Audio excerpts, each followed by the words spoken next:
Hi everyone, my name is Chen Yang, and you guys also can call me Cassie. Today I will talk about how bilingualism affects children's cognitive development. This is an important topic because more than half of the world's people are bilingual. And this is the contents. My presentation will divide into 5 parts. Introduction, the cognitive effects of bilingual children, research method, bilingualism, consequences for brain, and the conclusion. First, let me explain the bilingualism, monolingualism, and multilingualism. Firstly, monolingualism means knowing only one language, while bilingualism means being able to speak 2 languages fluently. Multilingualism is speaking more than 2 languages, and bilingualism happens when 2 languages are used in one community or family. What are the cognitive effects of bilingualism? It can summary to the 3 main periods.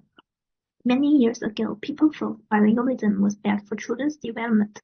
An early study from 1920s to the 1960s showed bilingual children got lower scores on IQ tests.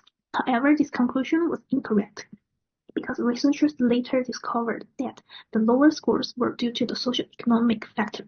For example, bilingual children in those early studies often came from poorer families. When researchers corrected for socio-economic difference, they found bilingual children were just as intelligent as monolingual children. And around 1959, Jones made a study investigating the relationship between bilingualism and intelligence among children. In this period, it showed about mutual effects. At first, the finding is about bilingual children score lower on IQ tests than monolinguals. After reanalysis, which adjusted for socio-economic difference, IQ difference disappeared when socio-economic difference considered.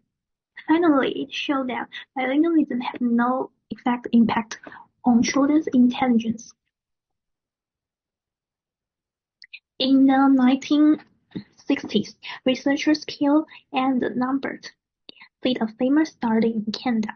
They found bilingual children actually performed better than monolingual children in both verbal and nonverbal intelligence tests. These children showed greater mental flexibility, they could think more abstractly, and had stronger problem-solving skills. This study clearly showed that bilingualism has positive cognitive effects. So the conclusion of early research on the impact of bilingualism on children's cognitive development could be divided into 2 main periods. The first period is before the 1960s. This period showed about the negative effects, and the second period is about the late 1960s. This period showed about the positive effect. The recent research has supported that these positive effects, although bilingual children sometimes show slightly lower proficiency in one language compared to monolinguals, they develop stronger cognitive and metalinguistic skills. Metalinguistic skills mean children can think about the language itself. For instance, bilingual children understand the structure of the language earlier and better than monolingual children. And the recent research supports raising children to be bilingual. Bilingualism benefits children only if both languages are supported well.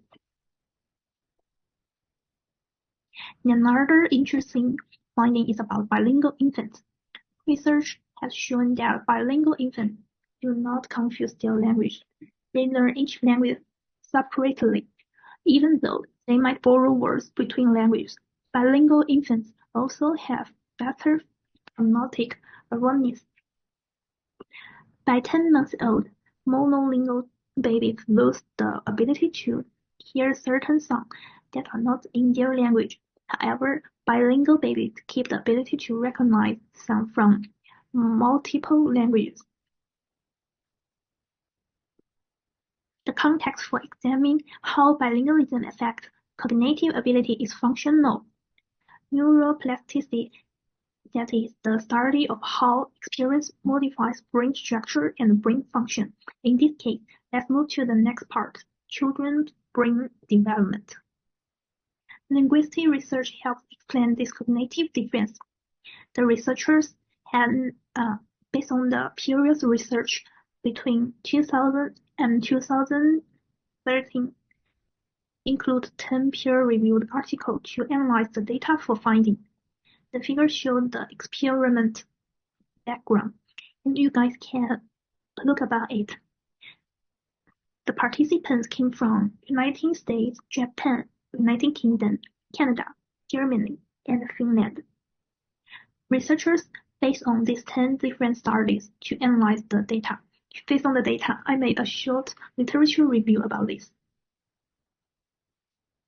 Now have a look about experimental methods. The first one is herbs, and the second one is fingers. The 10 different studies divide into these two different experiment methods, and the final result is about bilingual children display different brain responses to known as words and process words in their dominant language more rapidly. Even brief exposure to the second language can trigger neural changes without impairing the first language processing.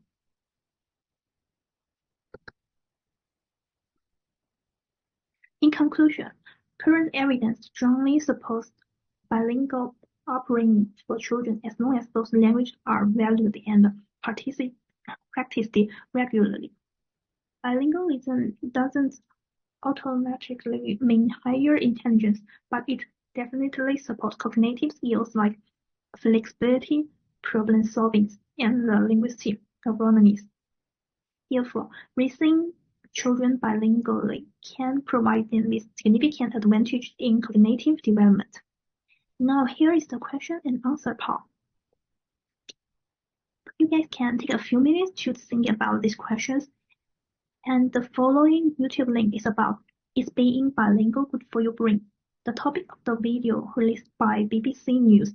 If you are interested, you can click the link to watch the video. So that's the end of my presentation. Thank you very much. And here is the reference.